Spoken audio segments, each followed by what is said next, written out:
مسئولان نهادهای امنیتی در ولایت سرپول از تأمین امنیت در روزهای عید سعید فطر در این ولایت خبر داده میگوید که شهروندان به خاطر آرام به استقبال عید بروند.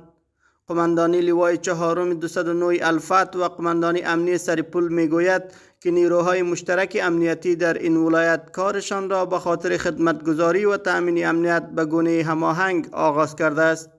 امنیت تأمین است، هیچ نوع مشکلات امنیتی الحمدلله در ولایت سرپول وجود نداره و چون که نیروهای ما شب روز در تأمین امنیت است و هیچ نوع خطر، کوچکترین احساس ناامنی و الحمدلله وجود نداره. نیروهای امنیتی مشترکاً به خاطر تأمین امنیتی بهتر و خوبتر در مناطق مختلف چک پوینت های سیار و ثابت، گزمه های شبانه روزی به طور دوامدار دارد.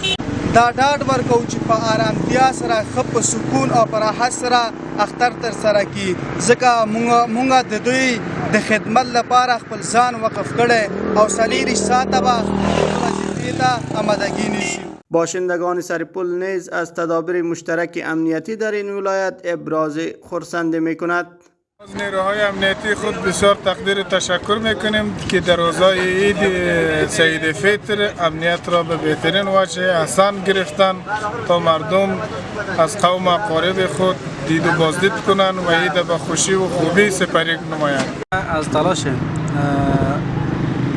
امارات اسلامی و نیروهای امنیتی بسیار سپاس و قدردانی میکنیم به خاطر تامین امنیت شهروندان، به خاطر که ما روزهای عید به خوبی و خوشی سپری بکنیم تلاش فراوان میکنند. در همین حال رئیس اطلاعات و فرهنگ سرپول از شهروندان کشور میخواهند که در روزهای عید در سرپول بیایند و از فضای سبز و طبیعت زیبای این ولایت دیدن کند.